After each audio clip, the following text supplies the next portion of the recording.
Hi, so this week I've got myself an Evercade hand console thing.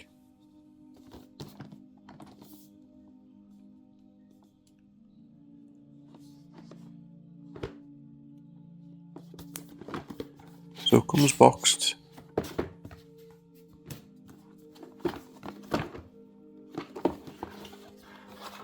and it seems to be in pretty good condition. So it cost me £30, which to be honest I'm not sure whether that's good or bad, and the description says it won't charge but they don't have the right charger. So just giving it a quick once over, and as you can see it's in really good condition, doesn't look like it's had a lot of use.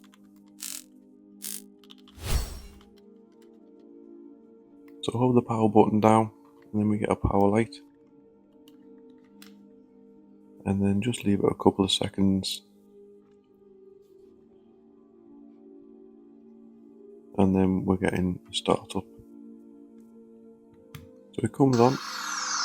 So what I've done is I've put it on charge for a little bit and it seems to be charging. So before I first started up I left it on charge, put a bit of charge in the battery, and it seems to have worked.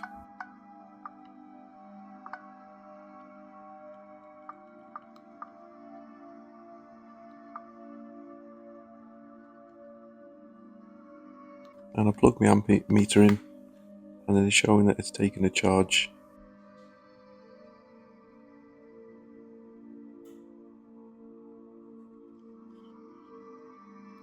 Battery symbol shows up there, and then I just flip it around just to make sure that it's charging on both sides, which it is.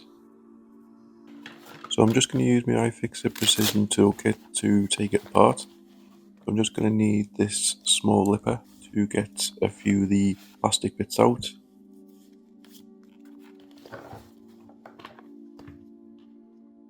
And the Phillips screwdriver.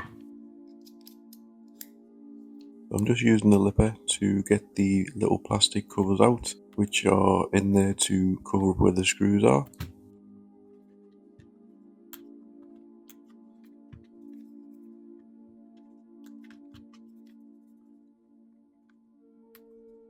And then I'll just remove all the screws. So there's 6 of them on the back, so nothing too hard to take apart. And then just use my lipper again just to run along the edge, just to be making sure that we can separate it, but do it nice and careful because I'm not sure what's connected either side. So just run it along the edge on both sides all the way around and just take your time.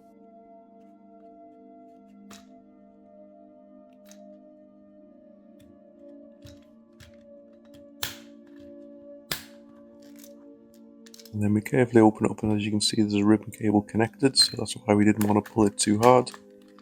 We can just bend it over, and then there's the connector there that we just need to lift up and the cable will come out. Then you can move the screen away. So I did a little bit of reading on these consoles, and they do have a reputation for the batteries going bad. So my plan is I'm going to open it all up, remove the battery, and then hopefully I'll be able to order a replacement one from the likes of AliExpress or somewhere similar. So just a few connections to disconnect. Then we need to just take the side motherboard out, and then can't quite get to the battery, so then need to take out the main motherboard. There's a couple of screws in this. Just need to get the lip to prise up, and then just carefully bend over.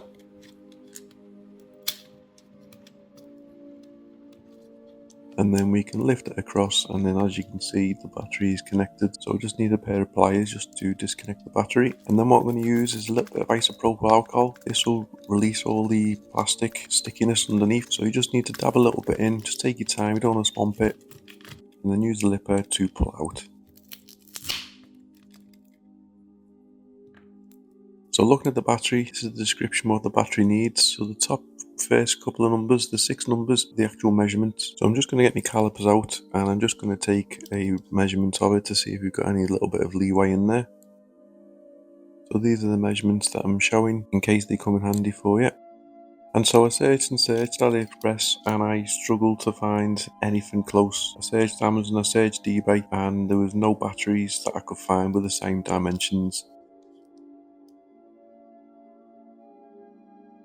This is the closest I could find off AliExpress, so it's the same voltage and ampage, even though as you can see the wires are slightly different, so you'd have to change the polarity But the main problem with this battery is the thickness. It's just going to be too thick. So I'll just pop it in place just to show. So there's loads of room in there.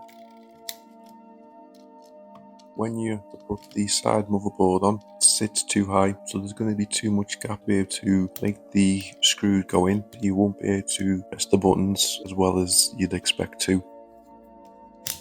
So I'll just show the measurements of this battery just to show what it was. Console is currently working okay, but I decided to put the video up because it just shows that there is a real lack of being able to repair things like this. Very hard, impossible to be able to find the exact correct battery that's needed to replace. So I think I've got a working console currently, but I don't know how long the battery's going to last, and at the moment I can't buy a replacement. So thanks very much for watching. Please like, comment and subscribe.